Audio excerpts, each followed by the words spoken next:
Okay, good morning, everyone. I think we are all here today for this intergroup meeting, and welcome to you all. We are talking today about the suffering of fish during transport and slaughter. We are joined today by the Deputy Head of Unit for Blue Economy Sectors, Aquaculture and Maritime Spatial Planning in DG Mare, Ms. Lorella de la Cruz Iglesias, Luca Melotti from Essere Animali, and Elena Lara, the Research Manager on Fish from Compassion in World Farming. Fish welfare is an important issue, and it finally receives more attention due to more research, and it also leads to the results. There is a fish welfare chapter in the strategic guidelines for more sustainable and competitive EU aquaculture. And of course, we also hope to see the protection for fish in the ongoing fitness check in the revision of animal welfare legislation that the Commission is currently carrying out. Today, during this intergroup session, we will look at the current research on fish welfare, what the Commission is actively doing to protect fish. We will first listen to all the three speakers and then open the floor for questions and answers. Before we start, I would like to highlight some practical aspects before running this short session. The meeting is live streamed as always on Facebook, and the meeting will be recorded. The video recording and the presentations will be sent to all the participants afterwards. There will be live interpretation to the event from English to French and French to English, and you can use this function by activating this at the bottom of your window. The debate will, as always, be moderated by Reineke Hameliers from the Intergroup Secretariat. Please keep yourself muted during the meeting, unless you are given the floor by Reineke or myself.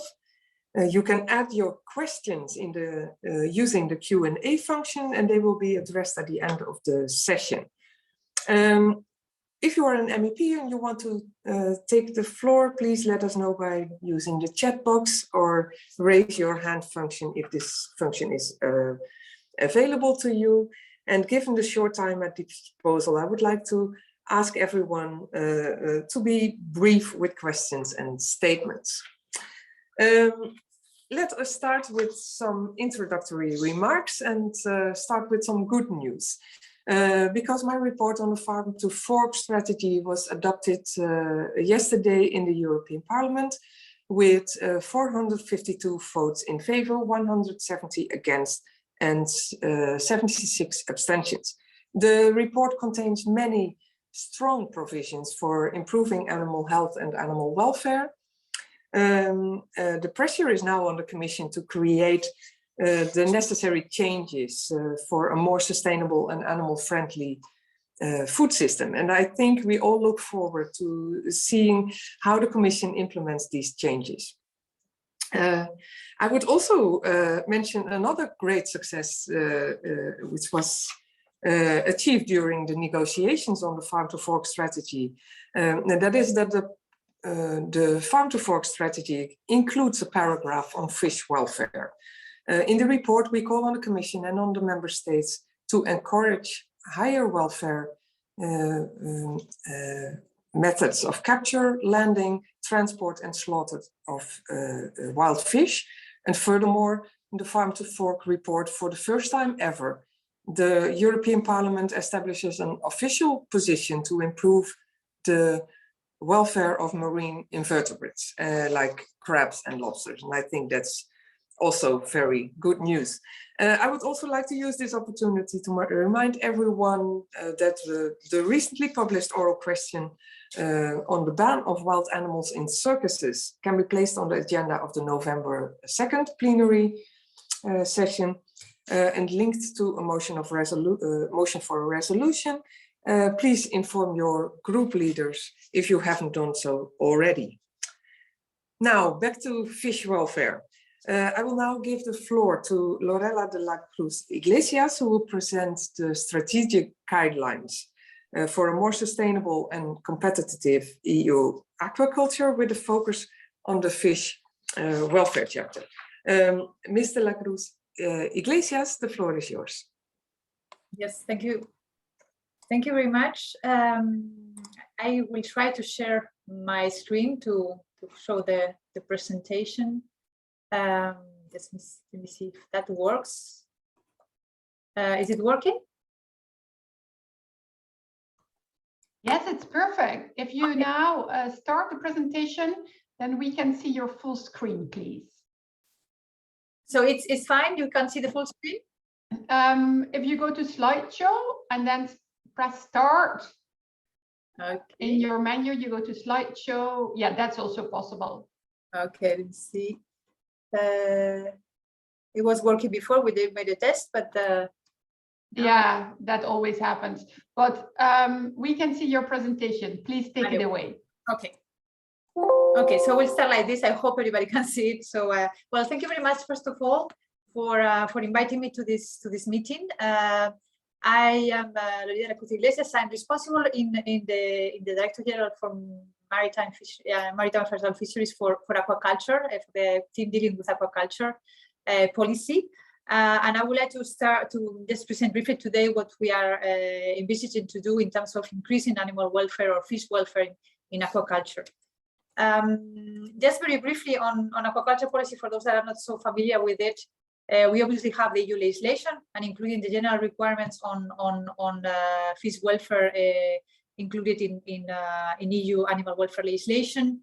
Then we also have, coming from the Common Fisheries Policy Regulation, a method of coordination, strategic coordination with member states, because most of the regulation of the aquaculture sector is a member state competence. So we have, in fact, the Commission adopted strategic guidelines for the sustainable development of the sector back in 2013.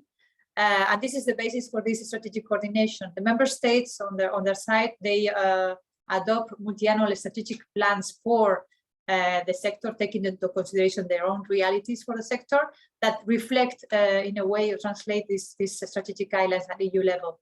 And there is also an exchange of practices and experiences in what we call the open method of coordination with member state experts on aquaculture.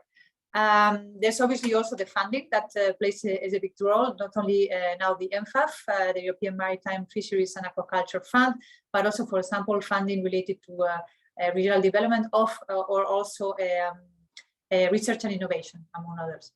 So I will refer briefly to what you just referred to on the farm to fork strategy. Already recognizes that as part of the transition to sustainable food systems, there's a need to improve animal welfare.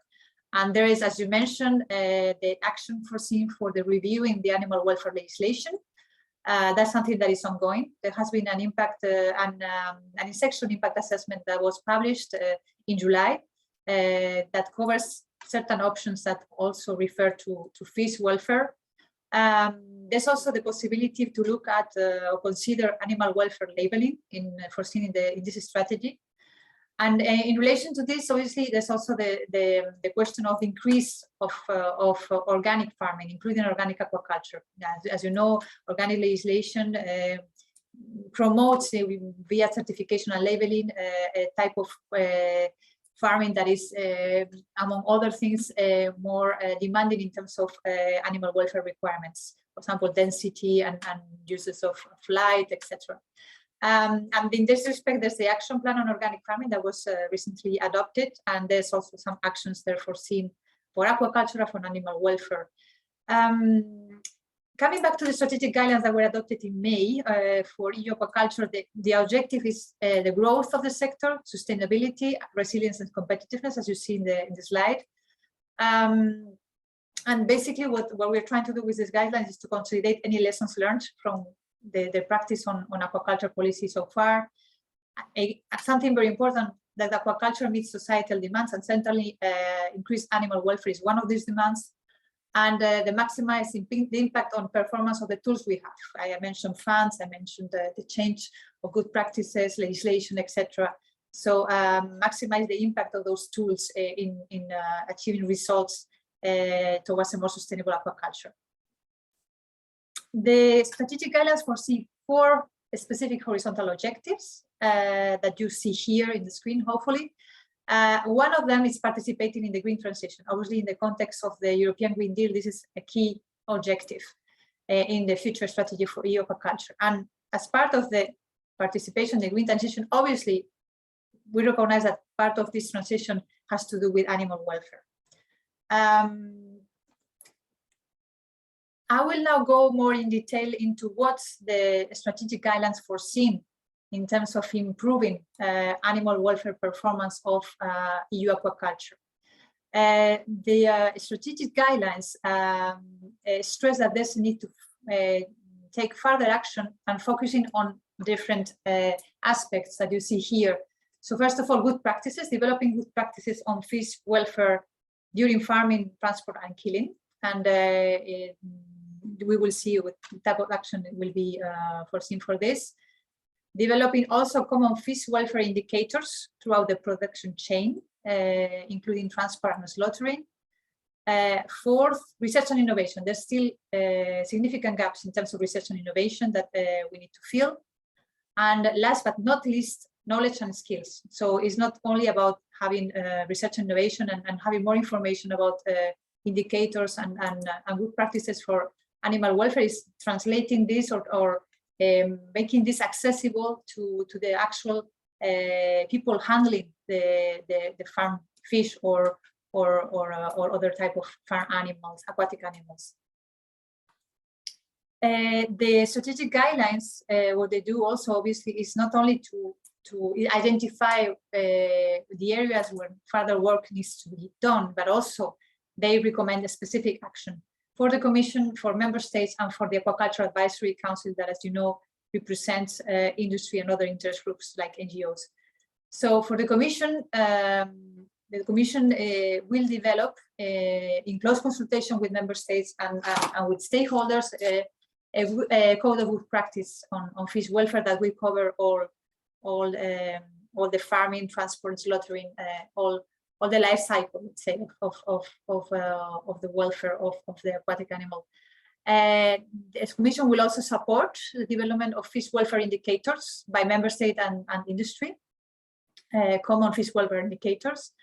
And the Commission will also support research and innovation on animal welfare, and in this case on fish welfare. And this is actually already the case in the context of Horizon Europe, the new program for research and innovation. There's already calls that are foreseen to deal with fish welfare, both for 22, 23 and beyond. So this is already something that is foreseen, calls for projects in this respect. For EU member states, obviously they have a key role in ensuring that the knowledge and skills on animal welfare are ensured and developed among aquaculture producers, but also other operators handling farm fish. And then there's a dissemination of the code of good practice that will be developed, also a key role here for member states. And finally, information, ensuring that any research and innovation that is made and completed on animal welfare will be accessible to the people that are relevant in this respect, and to the people that can apply this knowledge.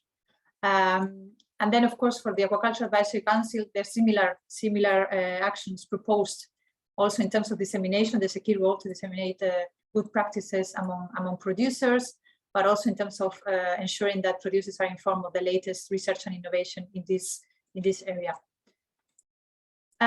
What's next? I would like to refer here in particular to the action proposed for the Commission on developing a code of good practices on animal welfare, on fish welfare. In this respect, we will count for this and for other actions that are foreseen in the strategic guidelines. We will count with the support of an assistance mechanism that will be established sometime next year with the help of an external contractor And the idea is to support us to provide this guidance that we are foreseen to develop, and including the code of good practice on fish welfare, and also technical support for those member states that want to apply those codes of good practices.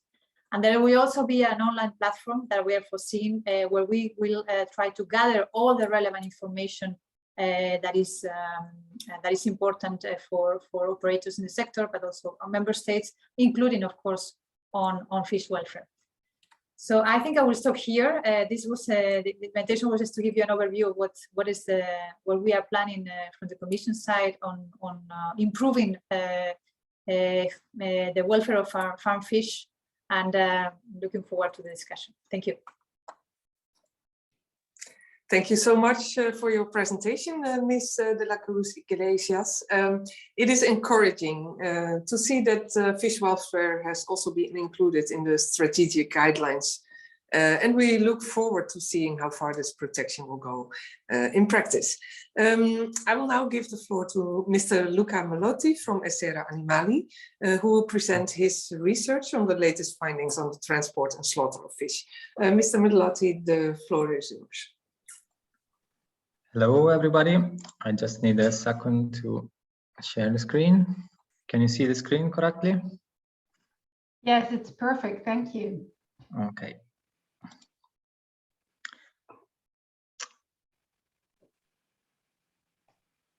Right. Good morning, everybody. It is really a great honor for Essera Animali to be invited to speak at today's intergroup session on fish welfare.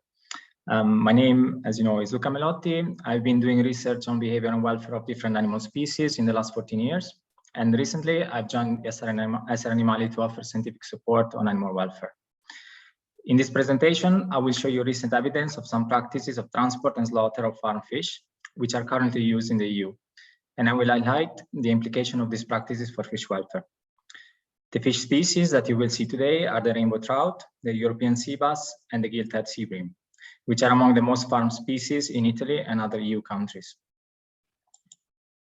I will start with talking briefly about the transport of fish. The current EU regulation covering the welfare of farm animals during transport is the 1/2005. This regulation is hardly applicable to fish, as it was written having mainly terrestrial animals in mind. Some procedures relevant to fish are either not applicable to fish or are missing altogether. For example, as your group for animals already pointed out, aspects like the equipment for monitoring and maintaining water quality during transport, the feed withdrawal prior to loading, and the acclimatization prior to unloading are not covered at all. Although only in form of reports, more recently, the EU Commission and the EU Parliament's ANID Committee have provided valid evidence-based guidelines for the performance of every step of transportation in a more welfare-friendly way. However, only a few countries have implemented national guidelines which align with such recommendations. Benchmark standards on fish transport are also promoted by the OIE. Now, I'm going to show you a short video highlighting some of the welfare-related problems of a specific phase of transport, the loading of fish into transport containers. Article 7.26 of the OIE's Aquatic Animals Health Code states that during loading, the factors that impair fish welfare include equipment like nets, pumps, and pipes that are improperly constructed or improperly operated, like causing overloading of fish. This video was taken by my colleagues in 2018 from a trout farm in Italy. You can see that the speed at which the trouts are pumped into the containers raises concerns on the possibility that injuries occur. When pumped, the trouts are partially removed from water and get in contact with air, which is stressful for them. Also, the design of the pumps, as you can see on the top left, is very much homemade, with unnecessary corners and edges which can favor injuries. Our material on transportation is scarce at the moment, as it is difficult to provide footage of other phases of transport, such as the water quality checks during transport, because of logistic and welfare-related aspects. For example, the exposure to light during inspections is stressful for the fish. However, collecting more evidence on the state of current transport practices is essential for the implementation of the guidelines that are already available. Instead, we have much more material to show you about another very critical phase of fish farming, the stunning and slaughter. In terms of the EU regulation, the situation is not so different from transportation. The Council Regulation 1099/2009 explicitly does not cover fish, except for Article 3.1, which states that animals shall be spared any avoidable pain, distress, or suffering during their killing and related operations. This document stresses the need to do further research to develop a dedicated regulation for fish. As I will refer to later, EFSA published already in 2009 a scientific opinion paper on suitability of fish stunning and slaughter practices. The more recent EU Commission reports on the matter have supported the recommendation from EFSA and the standards from the Aquatic Code of the OIE. The EU reports have showed how practices that are detrimental to fish welfare are still performed routinely in aquaculture. The EU Commission expressed confidence in the industry to adopt good welfare practices at slaughter, but no evidence was provided that this would actually happen so far. The OIE's Aquatic Code provides general recommendation that should be met to ensure a minimum level of protection of farm fishes during slaughter and related operations. The importance of this standard is highlighted in the paragraph 7 of the preamble of the EU Council Regulation, which I just mentioned, which clearly states that those international standards should be taken into account in the regulation. With reference to specific stunning methods currently used, the OIE's Chapter 7.36 states that the methods used for killing fish include chilling with ice in holding water, carbon dioxide in holding water, chilling with ice and CO2 in holding water, salt or ammonium bath, asphyxiation by removal from water, and exsanguination without stunning. However, all of these methods have been shown to result in poor fish welfare. So these methods should not be used if it is feasible to use other more welfare-friendly methods as appropriate to the fish species. On top of this, EFSA's scientific opinion strongly supports the existence of sentience in fish already since 2009 and agrees with the OIE standards by stating that asphyxia in air, live chilling on ice, and live chilling in ice slurry all include a prolonged period of consciousness during which physiological and behavioral indications of poor welfare are apparent. The time to give an idea, the time from stunning to death in ice slurry ranges in average between 20 to 35 minutes, but it can also reach 40 minutes. But now let's see how the ice slurry stunning works. These videos were taken at farms of sea bass and sea bream in Greece and Italy between 2018 and 2021 and led to a petition in favor of fish welfare that reached over 100,000 signatures only in Italy. I will show you several aspects that are critical for fish welfare. As you can see, the sea bream are first crowded towards the side of the sea cage and then collected using braille nets. The large quantity of fish lifted by these nets has two consequences. The animals at the bottom of the net are squashed by the weight of the animals on top. And while the sea bream are trying to escape, they stiffen their spine and raise their dorsal fin so that the animals injure each other. This is why you can see blood staining the water in the containers with the ice slurry. You see it becomes pink because of these injuries. Now, the ice slurry is actually not stunning the fish at all.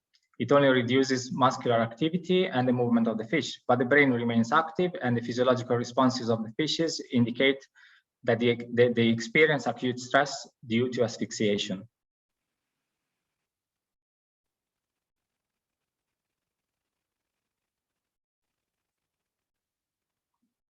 Okay, now there is another video, this time from Italy. You see the dynamics of the collection of the sea bream is similar, and they're placed in these containers with ice slurry.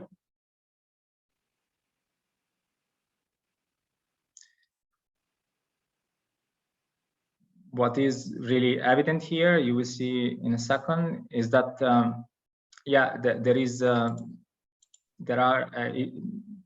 this example shows how many animals fall onto the ground and start a slow and painful death caused by asphyxia, as they are unable to breathe when exposed to air.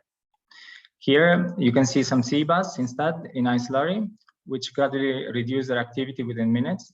But we know from previous research that stress physiological responses continue for about 20 minutes after they stop moving. which is a long time after the animals are immobilized by the cold temperature.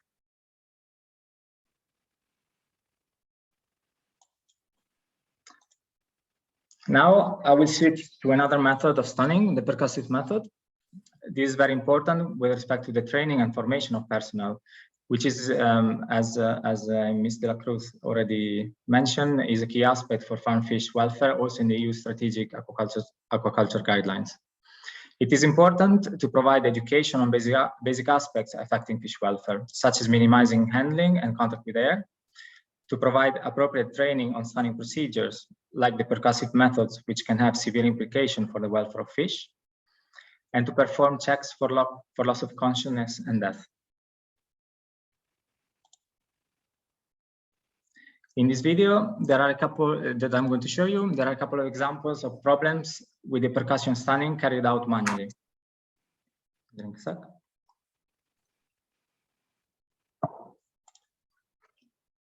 At the start of this video, you can see that sometimes this worker hits the same fish twice. This is an indication of uncertainty about the successful outcome of percussion, as only one blow correctly applied should be enough to stun the fish. Now, looking at the stunning performed by this other worker, you can see that here is first using the bat and is hitting a bit randomly, but all the fish that is moving. But then the same worker is then using the edge of the conveyor. So basically, this shows how the percussive method used is inconsistent and is not standardized, even within the same worker. Also, as you could see, nobody performed adequate checks for loss of consciousness. On top of checking if the animal is breathing or moving, the vestibulo-ocular reflex should be checked. This is commonly called the eye roll and is done by rotating the fish and observing if the eye moves, which indicates consciousness.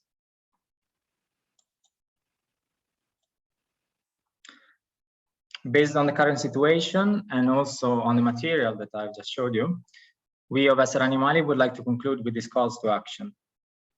We ask the members of the European Parliament to be supportive of the fish welfare objectives established in the Commission's new aquaculture strategy, when the European Parliament produces its own initiative report on this strategy.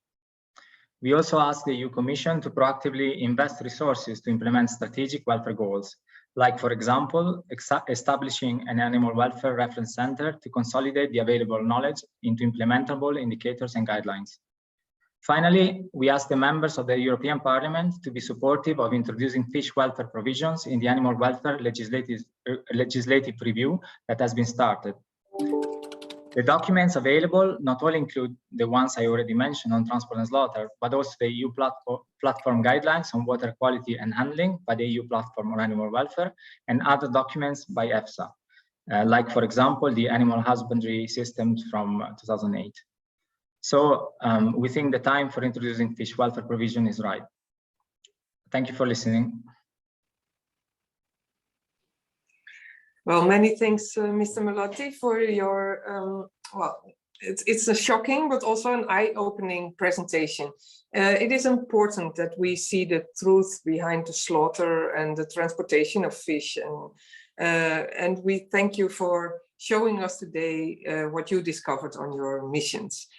I will now give the floor to Ms. Elena Lara, who will present a different topic to us, cephalopod farming. Ms. Lara and Compassion in World Farming recently produced a report on the dangers of octopus farming, which has received a lot of attention.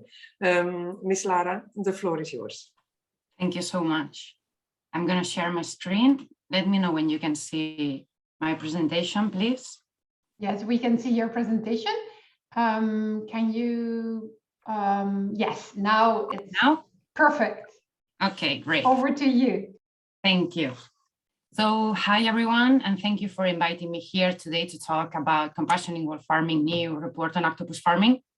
Compassion is an international animal welfare environmentalist NGO with offices around the world, including in many countries in Europe. And we have a policy office in Brussels. Also, there is a specialized team of experts on aquatic animal welfare, which I'm part of. So aquaculture is a fast-growing industry and considered a necessary sector for a sustainable future. However, the aquaculture sector, to be truly sustainable, should provide nutritious food, but also provide good life for the animals involved, and any effects on the environment should be neutral or positive. So currently, most production systems are intensive, farm carnivorous species, have negative impacts for the environment, and the welfare of farm aquatic animals is not properly taken into account and not well covered by legislation. Also, aquatic species are being introduced in aquaculture without accounting or providing for their welfare needs. So the farming of octopus is presented as an example of how the EU aquaculture should not move forward, given the serious environmental and welfare problems associated. So it has been scientifically proved that octopus are sentient, intelligent, and complex animals. There is scientific evidence that octopus have, for example, emotional responses, long and short-term memory, can use tools, and most importantly, they are able to feel pain. Octopus have extraordinary features. They can change the shape and color of their skin within a few seconds. Considering that octopus are colorblind, this is quite surprising, but these color changes are made possible by tiny organs that they have in their skin. Octopus can also perform complex behaviors, such as carrying shells that they use as mobile dens, or they can also use these shells as protective shelter.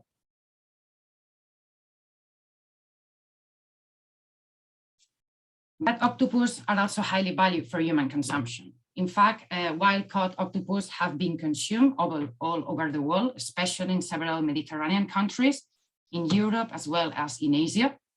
And in the EU, Italy and Spain are the main consumers. Recently, there has been high demand for octopus in other markets, such as the United States. So therefore, growing demand and rising prices due to the decrease of wild octopus stocks have made food industries eager to farm octopus in captivity. In fact, in 2019, a Spanish company announced publicly that in Spain, octopus farming is going to be ready at commercial level by 2023. So given the serious concerns of this potential industry, Compassion has published a new report called Octopus Factory Farming, a recipe for disaster. Here we gather all the existing scientific knowledge, and we also analyze the welfare and environmental implication of this new industry. And in the report, we have showed the main reasons why octopus farming should never be allowed to happen. One of the reasons is that we don't have the proper knowledge of their welfare needs. For example, octopus are most likely to suffer in the intensive conditions of farms because they are solitary by nature. This can result in poor welfare and lead to aggression or even cannibalism. They are highly inquisitive and intelligent animals, as I mentioned before, and octopus are also fragile creatures that can be easily injured during common practice in farms. Sorry. One of the most important issues related to octopus farming is that there is not scientifically validated method for humane slaughter octopus.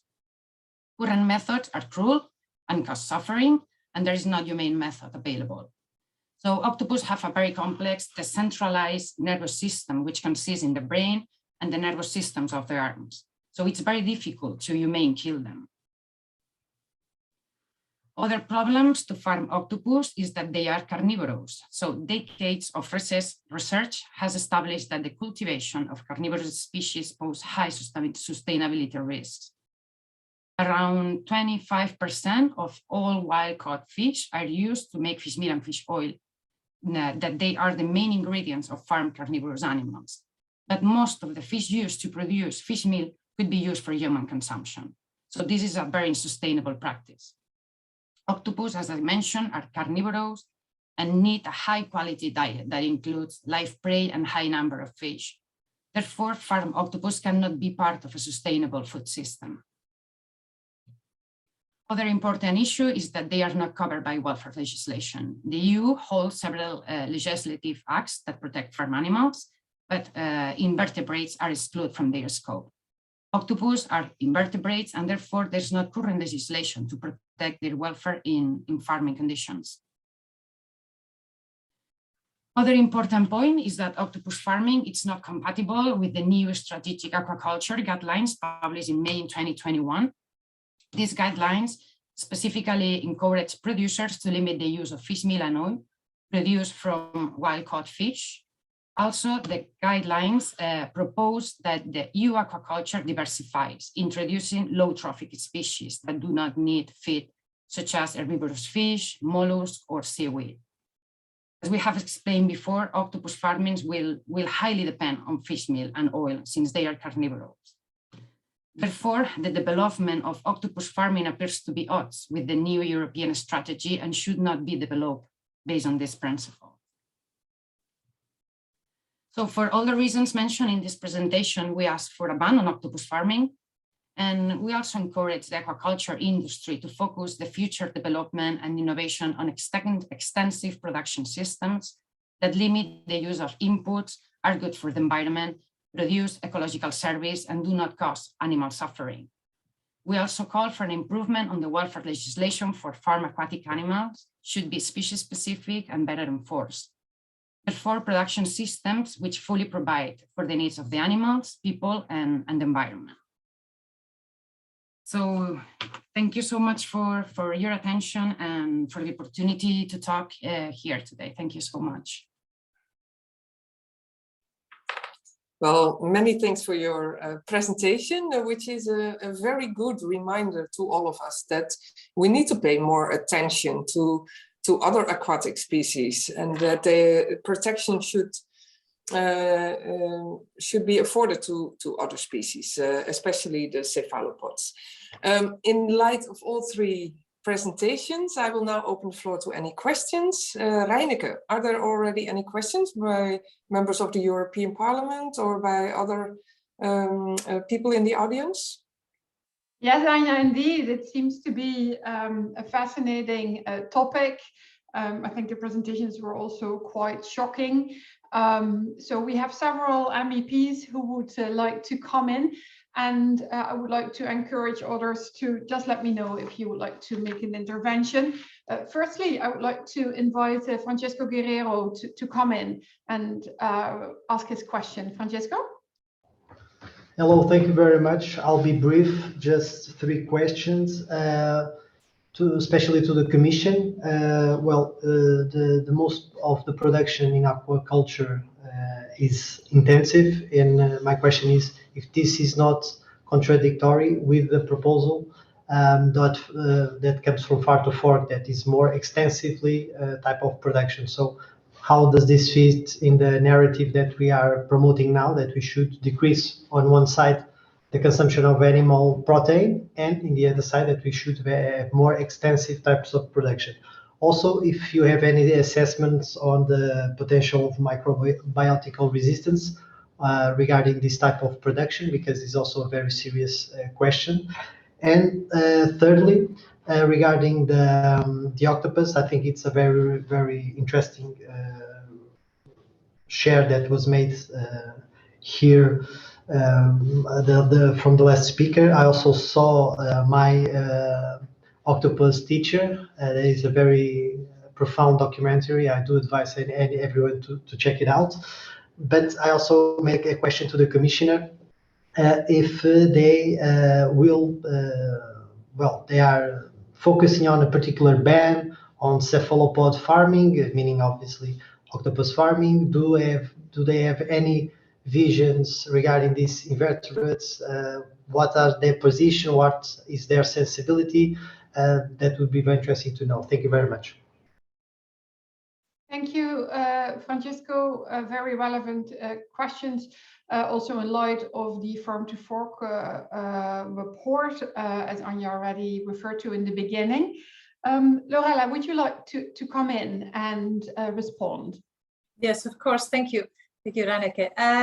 On the first question, on the question of how, to what extent intensive aquaculture is compatible with the objectives of the Farm to Fork strategy and the strategic guidelines on the aquaculture, we think it's not a question of intensive versus extensive. There's many definitions of what is intensive and extensive. There's also definitions of semi-intensive. The objective is to mitigate as much as possible those potential impacts that aquaculture can have through different ways, including good practices, research and innovation, etc., etc. And well, in particular on animal health and animal welfare, we mentioned the idea of a code of good practice that would apply to all types of aquaculture. So this is the objective. On the one hand, we have the objective of mitigating the impacts of aquaculture practices that take place and future aquaculture. And on the other hand, as you have mentioned, we have the objective also to diversify to lower impact types of aquaculture. So we are contemplating both in the strategic guidelines. Then on the question of, if I understood well, it's a question of the effect of intensive fish farming on antimicrobial resistance. I think that's what I understood from the question. This is something we are also addressing, and well, obviously in the broader context of farm to fork. As you know, there is a target to reduce the sales of antibiotics for farm animals, quite significant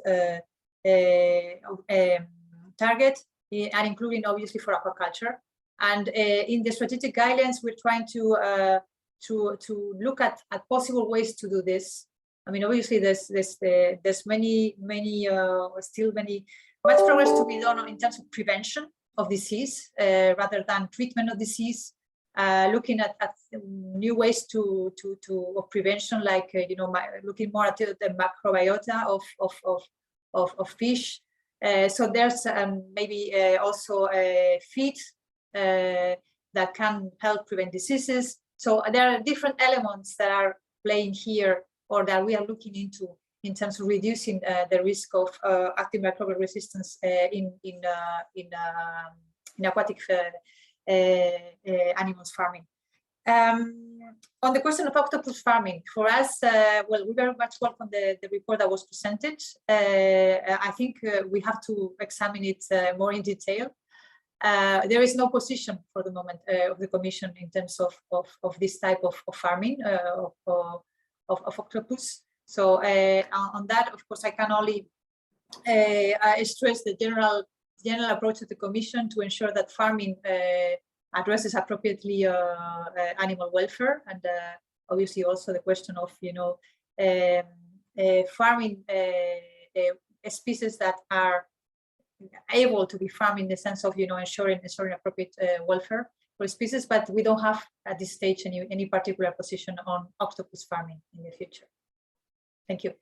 Thank you so much, Lorella, for these answers. Francesco, was it satisfactory, or would you like to make a follow-up comment?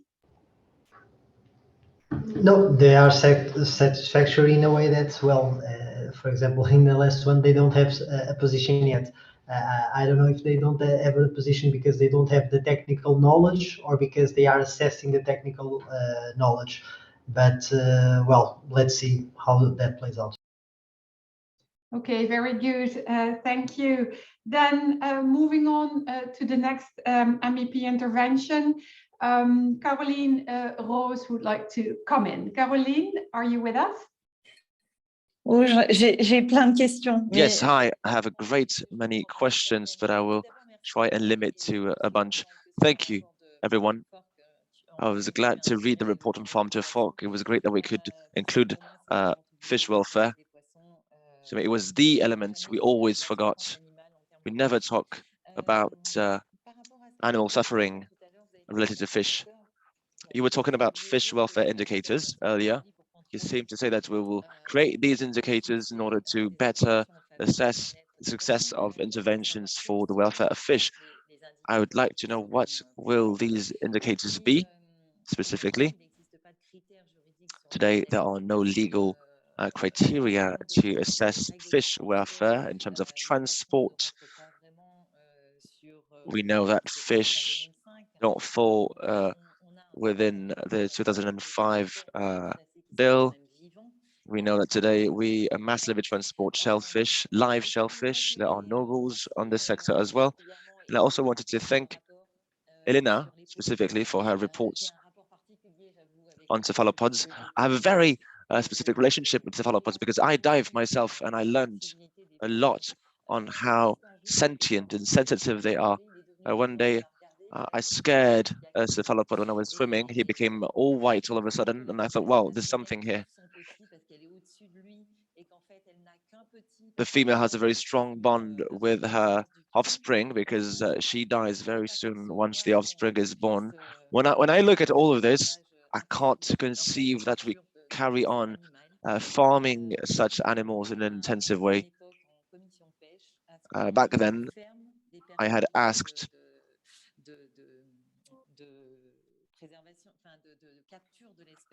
that we determine hunting seasons, especially over the summer period. I live in the Nice region, and in the summer, the tourists are literally grabbing cephalopods off the sea. That's why sometimes it's been decimated from some areas. It's completely ridiculous that we should intensively farm cephalopods, especially when it's to create farm fish meal. We have the same issue with fish meal in some African country where we try to preserve fish resources just to create fish meal. It's a bit of a catch-22, and I don't understand that. I'm against cephalopods farming. So my question to the Commission is, what are these indicators? And what are transport rules for cephalopods? I could go on for hours, but thank you also for now. Thank you so much, Caroline, and also for your passion for fish and octopus. I would first like to invite Lara again to come in and share a bit more about the auditable indicators you mentioned before, and how that would also then impact the transportation of fish, and in particular cephalopods. Lara, would you like to come in, please? Yes, thank you. Thank you again for those questions. Well, as you have seen from the strategic guidelines, this is an area where there's a gap. So this is an area for further work. The development of common, validated, species-specific and auditable fish welfare indicators throughout the production chain. So it's something where there's possibly research gaps. So there's still more knowledge that we need on this. And then the challenge to establish common indicators that are something that we can validate, and of course that they're sufficiently specific to different species. So this is something that is subject for further work, and probably, and likely to be supported by further research. So there's not so much I can say for the moment on this. Obviously, since we are talking about indicators throughout the production chain, this covers obviously transport and slaughtering. I think that's what I can say for the moment. So there is intention to work on this, and there's intention to have specific indicators, and we will have to see when we start working on this particular action, how much is done already, how much we will need to do to complete the picture. In terms of the gaps, we know that the welfare of aquatic animals is not so so much regulated in detail in EU legislation. There has been much more work on other animals that are farmed more commonly for longer time in Europe. So, and that's why I think, we recognize in the strategic guidelines that there has to be something more concrete on this, and that is a common, let's say, a stand on how to ensure welfare in aquaculture. On the other hand, as you know, there is the ongoing review of animal welfare legislation in the EU, and they're still at an early stage. As I mentioned, there's an impact and inception impact assessment that has been published, and there's some options there for fish welfare. So this is where we are for the moment. There will be soon, hopefully, the launch of an impact assessment, and we will get more information on this review. And I think, I hope I have replied to the questions. There's still a lot to do, indeed, that we are aware of, but there's the intention to work on this. Very good. And Lara, can you already be a bit more concrete about when these fish welfare indicators will be developed? Well, it's difficult for us to give a timeline, as I said, we will have an assistance mechanism for aquaculture that will support the Commission in all aspects of the strategic guidelines, including animal welfare. So as I said, we'll have to start with the help of that mechanism. We'll have to start looking at what is already there, what we have in terms of knowledge, and then take it from there. So we'll start as soon as possible, but at the same time, we have many areas to cover. So I cannot tell you when we will be able to deliver on this particular area, but certainly we will deliver on all these areas, including animal welfare, as expressed in the strategic guidelines. But it's difficult for us to give a timeline for this particular delivery. Yeah. Thank you. All right, we move on to the next MEP intervention. I would like to. Someone muted me, I'm sorry. We would like to invite Manuela Riva to come in and share her views on this topic. Manuela. Thank you, Reineke, and thanks again to Anja, for your great work on Farm to Fork, and we can only hope that our achievements will be developed further here. And thanks for this interesting presentations and for drawing our attention to these issues we are discussing today. Let me first start with the last presentation. I was really shocked to hear that there is a farming of octopuses, and that these octopuses are indeed very, very intelligent creatures and absolutely wonderful. So farming them would be absolutely cruel and should stop immediately. Your report showed that they are fascinating, they are intelligent, they are sentient wild animals, and they definitely can't be exploited, and they shouldn't suffer in factory farms. So I have to repeat it really again. We have to stop it before it properly starts. And regarding aquaculture, let me say something in general. We know that EU aquaculture is growing and has an important role in food production, but aquatic animals are not protected by farm welfare legislation. We saw it today. Therefore, your intervention showed that new farming systems should be carefully considered in terms of environmental impact, and there should be sufficient scientific evidence showing that the animals can be farmed to a good welfare standards before the systems get to the commercial level. It is crucial, I think, to move in the direction of extensive aquaculture that is better for the environment, better respects animal welfare, and does not waste natural resources. And it's good to hear that there should be welfare indicators for fish, but please, and this is to the Commission, don't wait too long to deliver them. Regarding the presentations, I have a questions to Luca Melotti. First of all, thanks for your work and for your presentation. And I would be interested to hear how producers and retailers responded to your investigations and campaigns. Do they recognize a need and a possibility to improve? Thank you very much. Thank you. As I mentioned, we, as Animali, focused on involving the people, and through the petition we did, we got a lot of support with over 100,000 signatures. So there is, from the consumer perspective, there is a lot of support and intention to change things. From the producer and industry side, we found that there is the acknowledgement that animal fish welfare is an important aspect and should be considered seriously. But in practice, there has been only little done to implement procedures that are more humane for the welfare of fish.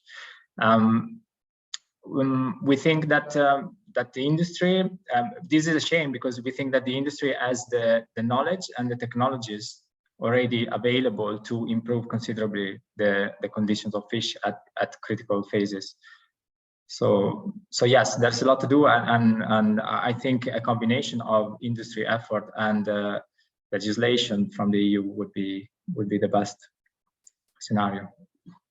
Thanks so much for this, Luca. And can you say a bit more about why producers are not moving? Is this also a matter of economic arguments? I think that the economic argument is always playing a part because there is an initial investment that is needed in order to change the system. To give you the example of the stunning method, there are electrical stunning method or percussive stunning method that are under the development and refinement. Nothing is the model at the moment in terms of humane method, but there are already technologies available, and the initial investment is definitely a cost. So the transition, so you could see that to move to collect the animals with nets, they were using cranes. This is an expensive and potentially dangerous for the worker system. So switching to a water pump, for instance, that stuns the animal, would be a solution that in the long run would be more productive even and more efficient for the industry. It's just that this is the reason why I put the emphasis on the need for the EU Commissions to put resources into the implementation of these changes, because this is the initial step where I can understand that there is an economic issue. But on top of this, I don't think the economic explanation is enough. There is, I find, resistance to change. And this is because certain practices are always done a certain way, and there isn't the formation of and training of the personnel, and also at the head of the management of the industry. Yeah, thank you. But it would help if the Commission was to provide financial incentives also to transition to different methods. I see, Lara, you raised your hand. Would you like to come in on this before giving Tilly the floor? I won't forget you, Tilly. Lara? Yes, yes, thank you very much. No, on this question of helping in a way aquaculture producers in transition into something that is more to improve practices on animal welfare.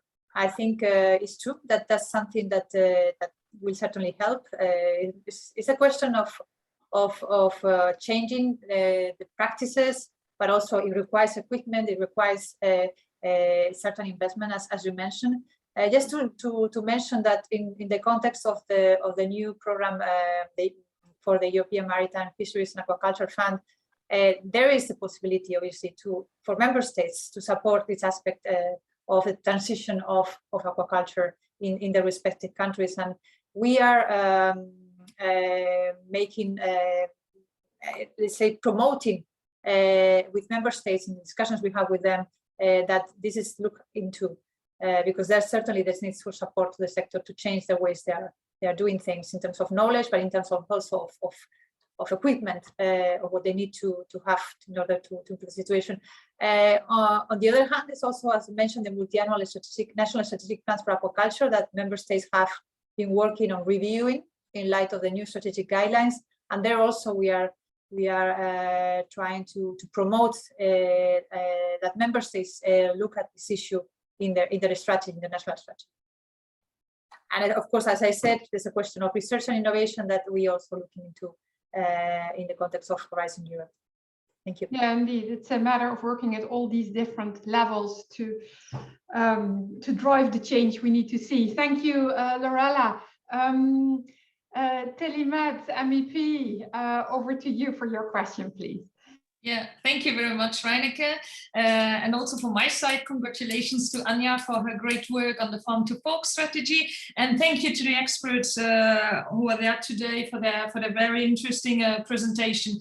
I'm a little bit sorry for Lorella because I mainly have questions for her. And I must say, hearing that the progress in protecting the fish or being also coherent to the Farm to Fork is really, I don't see a lot of concrete steps, but maybe that's just an impression coming from our side. Sorry for that. So the Farm to Fork strategy says that the strategic aquaculture guidelines will support the revision of the animal welfare legislation. But concretely, what connections have been established between this policy process, and what connections can we really expect in the next steps of the legislative review? That is my first question. And then I have another question. One of the objectives during your presentation, Lara, you mentioned really its growth. So do I understand well that we want even more aquaculture farming, intensive farming of fish? Is that really a wish in order to be, another objective was to be competitive? And then you said, Lara, we like to lower the impact of aquaculture in order to be more coherent to the Farm to Fork strategy. When you say lower the impact, could you say a little bit more about how you're going to do that? And then don't you think, and you said it in your last work, that it would be really important as the Commission should do really like a big sensibilization campaigning on rethinking fish and that they are sentient, and especially when we look at the cephalopods, at the octopuses, a lot of things we don't know about them and how we treat them is really a scandal. So how do you see your role also by campaigning, raising awareness on the conditions of fish? And then I can only agree with my colleagues regarding the octopus, as the expert said this morning, Elena, that there is no human slaughtering regarding the octopus, that farming is completely, how do you call it, a catastrophe. Why don't we say, which what we know about the octopus already right now, that we have a clear ban on farming now the octopus, and that yeah. But sorry for all my questions, but I'm getting more and more I know about fish, more and more I get impatient that we don't do more about them, and that we still are focusing on growing and on making it more competitive, and really it's not on for the sake of the fish, and even less of the cephalopod on what we heard today. Thank you very much. Thank you, Tilly, for your passion for fish. Lara, I'm sorry you're so popular today. Lots of questions for you. How would you like to react to Tilly's intervention? Yes, no problem. I'm here to answer questions, and I can understand that everybody is looking at the Commission to do something. That often happens. It's not only the Commission that has to think, obviously, but I'm here today to reply. So I noted the feeling that there's not enough progress on this. I think what we have to recognize is that now there's proposed concrete actions that are foreseen. So I mean, there's a recognition that this is an issue that needs to be addressed, and this is clearly established in Farm to Fork, but also in the strategic guidelines, and there's concrete action proposed on this. I mean, for example, developing a code of good practices is something that will be very, I mean, a lot of progress. A kind of reference code of practice for the industry to apply, and so I think that we talk also about the welfare indicators. So I think there are steps that are very important, and they are already in the agenda, let's say. So of the growth, the objective of the growth, yes, certainly. I mean, I don't think we are hiding this. The objective of the strategy is to grow the sector in Europe, and there are many reasons for that. I mean, one reason is food security, because we are importing close to 70% of what we consume in terms of seafood from other countries, and countries sometimes that probably don't offer the same type of, you know, regulation in terms of animal welfare or environmental performance. So we are actually, you know, meeting this consumption demands with imported food. So we think that developing further the aquaculture in the EU, according to expectations from the EU consumer, is something that we need to do.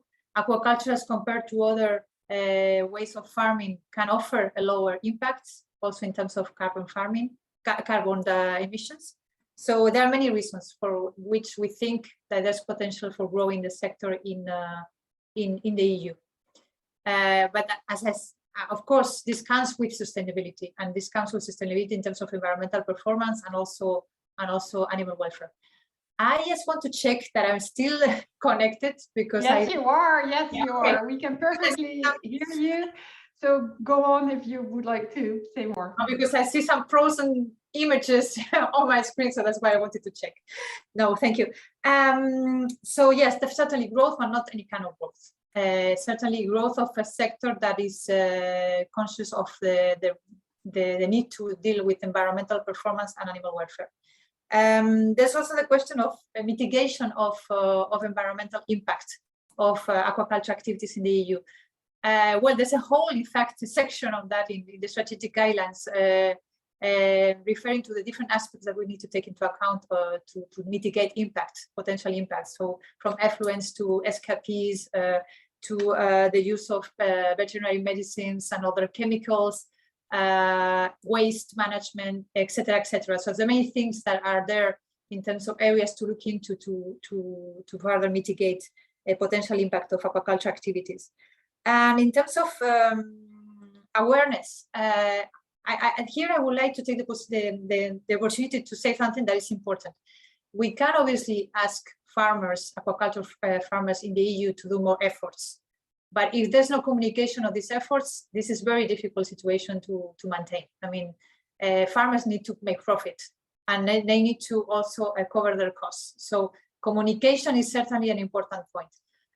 If we compare the awareness about animal welfare, including fish welfare in the EU, compared to other countries, I think it's much higher.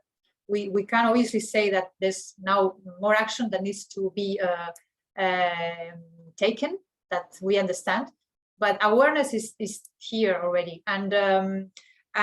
So if we want the sector to do more efforts in terms of fish welfare, we also need to recognize those efforts. So communicating that the sector is engaged into improving welfare in animal welfare is something very important that needs to come together with the transition for more performance in this area. So awareness, that certainly, and awareness of, when the consumer goes to buy a product, awareness of what's behind that product, including aquaculture products. So certainly that's important, and we also look into this in the guidelines.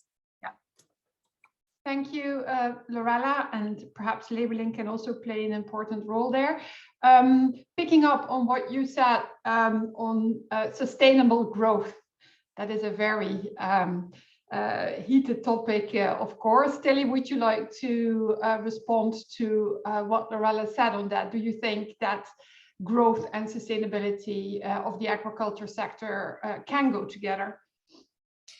But it's difficult knowing the important role that we know about the carbon sinking, also the role of the seas, and I cannot imagine how this could be compatible. I mean, a lot of us saw the film Sea Secrecy, and we know how harmful those aquaculture are to the climate, to the environment, and of course to the animal welfare. So I really have problems there so I really would like to see more scientific knowledge around that, proving that, because right now I'm very skeptical about that, because the main question is, do we need to eat so much fish and crustacea and so on and so forth? You're saying there is a demand, yes, but there is also the need to have a transition in our food. We have to rethink what we're eating and what we're doing with that and how we treat the animals. But that's taking me too far right now, maybe. But also when I said raising awareness, campaigning about fish and the welfare and rethinking fish, I meant it could really be a mission for the Commission and not for the farmers. I know they have already a lot to do, but for me it's essential. Raising awareness campaigns could also be something done not only by the NGO who are doing a great work, but really also by the Commission, in order that we have people that have been trained, etc., so that we have this also attitude change, this paradigm change. Thank you. Thank you, Telly. I see that Caroline Rose has raised her hand. Caroline, would you like to comment on what we just discussed? Please. Oui, je voulais rebondir par rapport à ce que vous avez dit. Yes, I would like to bounce back on what you said about industrial aquaculture. You mentioned the food safety issue. So yes, of course, I agree with Tilly when it comes to eating less fish, but when you feed fish, you take wild fish for making a fish meal, and this is detrimental to the local population of developing countries. So on the one hand, you talk about food safety for us, for our industry, and on the other hand, you take in the resource of developing countries for making fish meal for these farmed fish, and this is detrimental to local population food. Yes, Lorella, if you could come in on the food conversion question, please. I was finishing the English translation. Sorry. Please go ahead. I was too quick. No worries. No, in fact, well, maybe coming back to the question of consumption of fish, I mean, I will not get into that debate because it's a very big debate. But obviously, you all know that seafood has a very specific nutritional benefits that cannot be found elsewhere. So this is something that has to be taken into consideration, and this has to be recognized. But anyway, leaving that aside, the question is about sustainability and food security. Well, most concretely about the question that Caroline raised about how to reconcile growing of aquaculture and food security of local populations.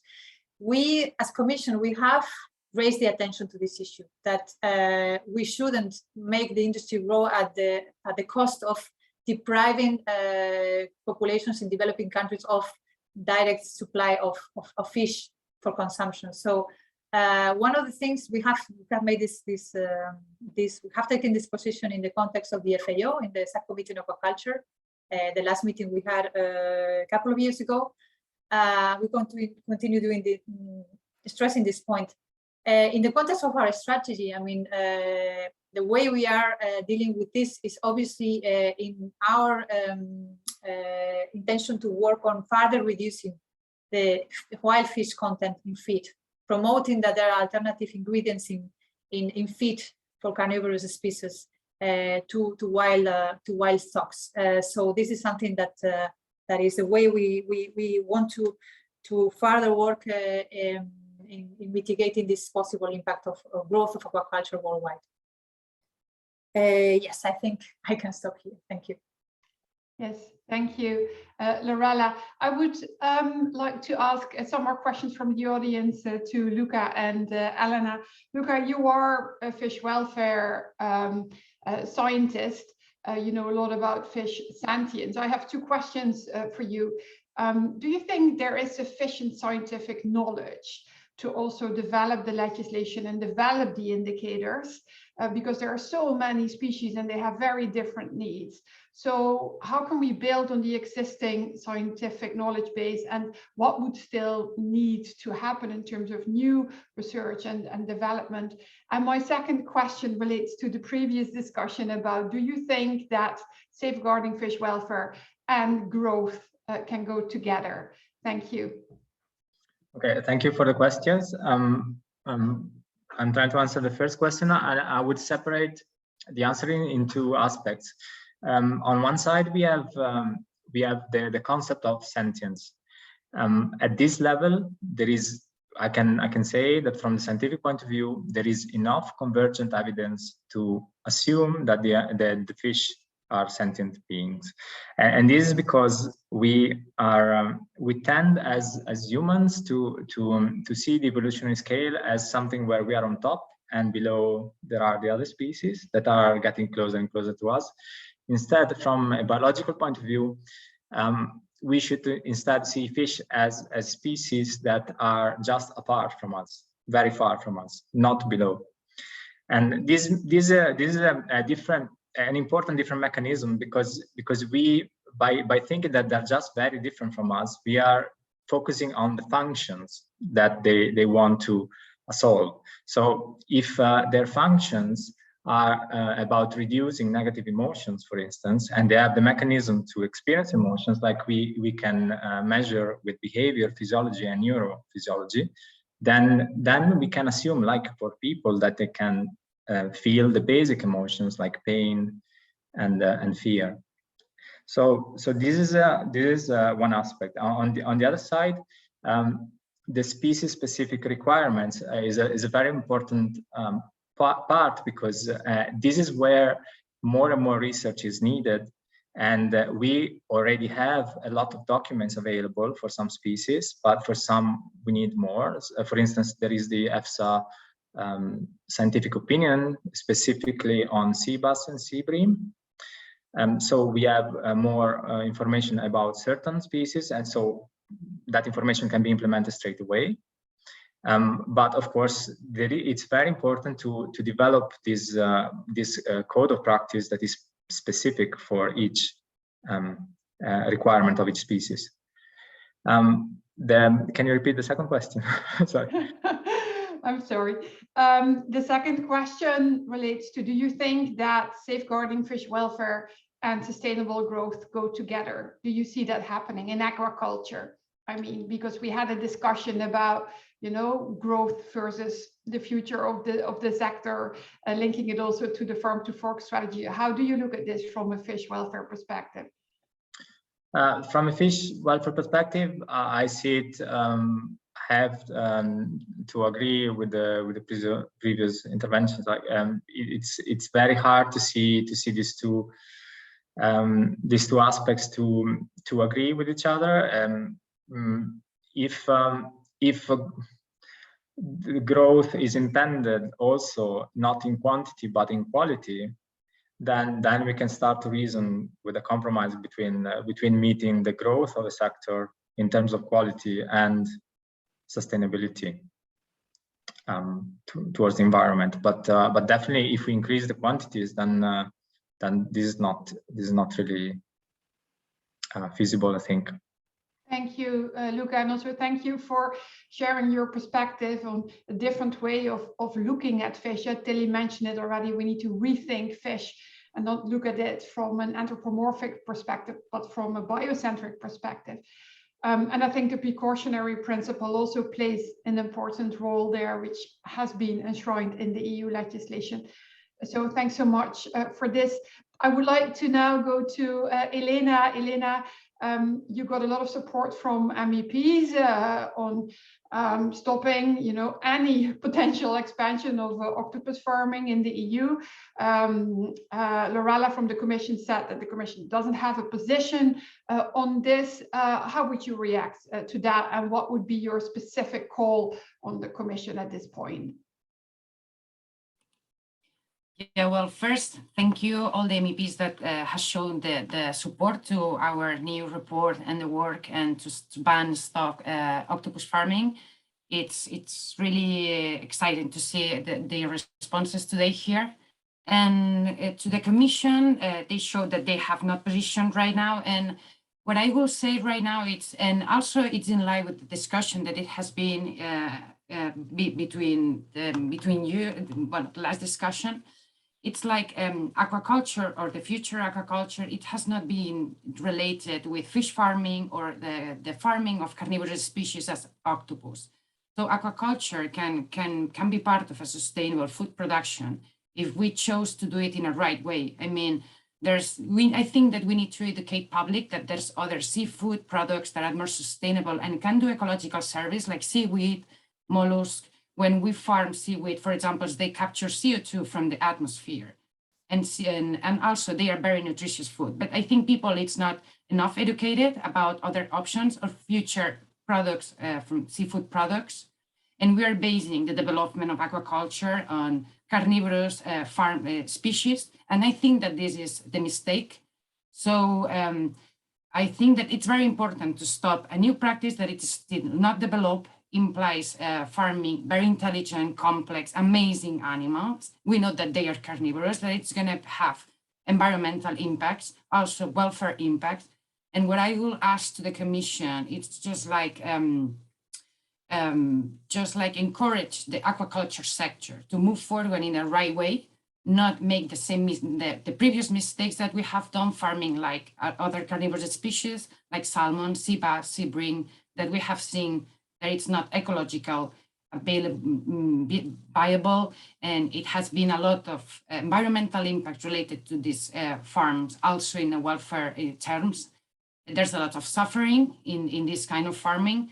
So yeah, I will encourage just like encourage and new kinds of aquaculture, like that are more like environmental friendly and good for the animals and don't cause suffering. And also for the people, of course, because if it's good for the environment, it's good for the people. Yeah, so I think we need to educate the public for new products that are more environmental friendly and animal friendly. Yeah. Thank you, Elena. Lorella, would you like to comment on the reflection on the shift to low trophic species, moving away from farming carnivorous species? There's also links to what someone said in the audience, that feeding alternative plant-based feeds to carnivorous species is causing issues for the fish. What are your thoughts on that transition, please? Thank you very much. No, I think as reflected in the strategic guidelines, we also, I mean, we're obviously aware that we cannot focus the growth of aquaculture in certain species that need feed, that that potentially have more impacts on in terms of inputs, of impact on the environment, etc. That we have to help that kind of aquaculture to have less impacts, but we have to diversify aquaculture as well, and this is where the low trophic species come into play.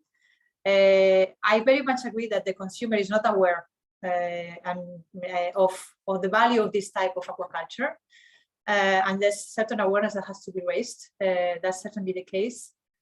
So yeah, we believe that the growth is not only about intensive fish farming. There's also another type of growth that is possible and that should be promoted. And that's why in the strategic guidelines, we refer to low trophic species and also to aquaculture having environmental benefits. So in terms, for example, of algae, as you might know, there's also an initiative of the Commission that is ongoing, that is to develop an EU algae initiative. So an initiative to promote the production and the use of algae in the EU. So that's another aspect we're touching upon. So yes, so diversification into lower impact aquaculture is certainly one of the objectives in the strategy. And I think I forgot the second question. Sorry, Reineke. No, I think you covered. Covered what Elena said. I'm looking at her face. Yes. Okay. Yes. I think we also now agree. There is some agreement on this, so that's great too. Before I hand back to you, Anja, for your closing remarks, I would like to invite our guests to answer one last quick question. If you project yourself in 10 years' time, how do you want the EU to look like for fish? Luca, can I ask you to come in first? So how I would like the EU... yeah, in 10 years, how is the situation for fish in the EU? Well, I would envision that we would have a regulation already approved that covers fish welfare with code of practices and reference centers for the industry to refer to for practices to adopt for each species. And considering there are already certifiers that are implementing standards that are anyway already suggested by the OIE and EFSA, then I would expect that the certification wouldn't be even necessary at the European level, because the standards to comply from directives to be complied with would already include the basic recommendations that are already available now. Thank you, Luca. Elena, what is your vision for in 10 years' time? Well, I would like to see that we stop farming carnivorous species and we focus on more sustainable and aquaculture, of course.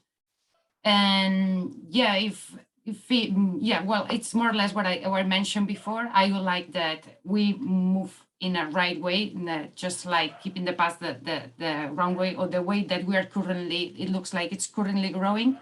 So stop going for carnivorous and farm animals that we know that can be suffering in intensive conditions as octopus. So I would like to see that this is not happening and we move in the right direction. Yeah. Thank you, Elena. Lara, last thoughts from you? Well, I think for me it's quite easy because I think my wishes are in the strategic guidelines themselves. So, so anyway, there's a plan. So I just hope that we will be able to implement that plan, and for animal welfare to be able to develop this code of good practice that is sufficiently disseminated and endorsed by the industry across the EU, and also to have more information and clear indicators on welfare, and support obviously the sector to implement all of this. Thank you, Lara, and thanks to all speakers and MEPs and attendees for this lively debate. Anja, it seems that there are bright perspectives for fish on the horizon, but a lot has yet to happen. So I'm sure we will come to discuss this again. Yes, thank you, Reineke. I think we will discuss this in the future several times. I don't expect that we will have all our wishes fulfilled within the next few months. But fortunately, the intergroup will be on top of this topic and make sure that fish are not forgotten, and also the other marine and aquatic animals are not forgotten. I would like to conclude by thanking all our speakers for their informative and sometimes shocking presentations. I want to thank all attendees for the lively and constructive debate we had after the presentations, and the ongoing fitness check, along with the strategic guidelines for more sustainable aquaculture, will hopefully provide the necessary means by which we could see an improvement in animal welfare. We look forward to seeing how the Commission will ensure this protection of these animals. Before I say goodbye to all of you, I have some final announcements.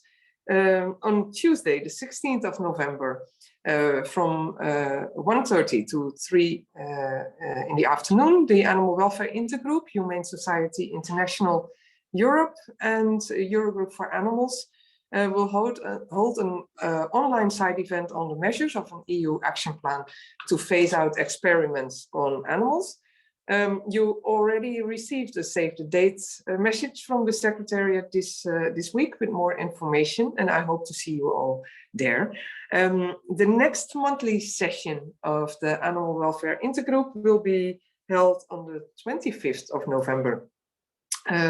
And we will talk about the renewed EU action plan against wildlife trafficking. Hope to see you there as well. I wish everybody a very nice day, and thank you again for your attendance. Bye. Thank you, everyone.